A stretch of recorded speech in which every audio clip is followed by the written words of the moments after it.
Naganap na ngayong araw ang big birthday celebration ni Tali para sa kanyang 7th birthday.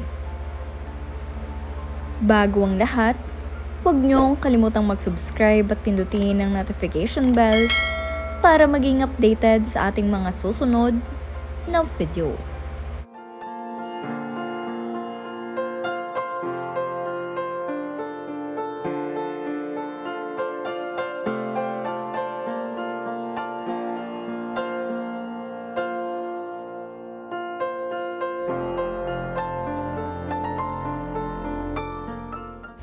Very cute nga lamang din ang kanyang naging birthday party dahil ang kanyang napiling team ay Tali's Kawailan.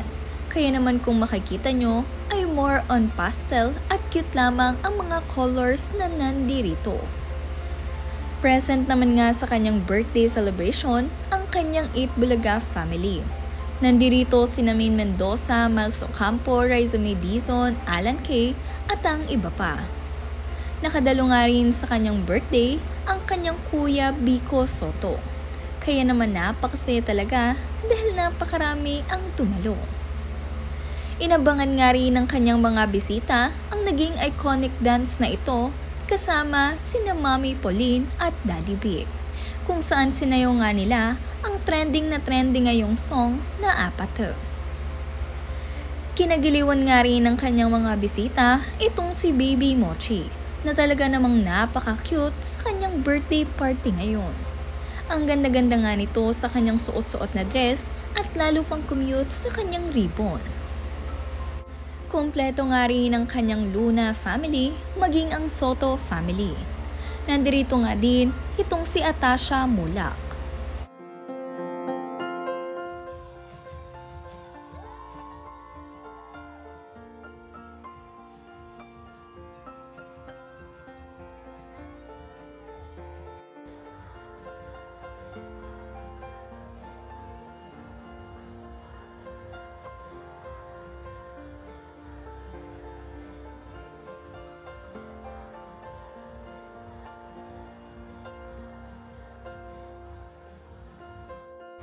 Kaya tagal nga ring pinractice nitong si Tali ang kanyang magiging dance number, kaya naman napakasaya ng lahat gayong nakita na nga nila ang performance nito.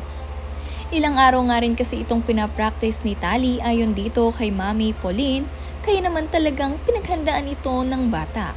Kaya naman masayang masaya sila nang samahan nga nila itong si Tali na magsayaw. Gulat na gulat nga rin ang kanilang mga bisita dahil maging itong si Bossing Big ay napasayaw. All for talaga para sa kanilang baby girl na si Tali. Ipinagdiriwang nga rin ngayon itong si Mami Pauline Luna ang kanyang 36th birthday. Kaya naman nakakatuwa dahil double celebration ito.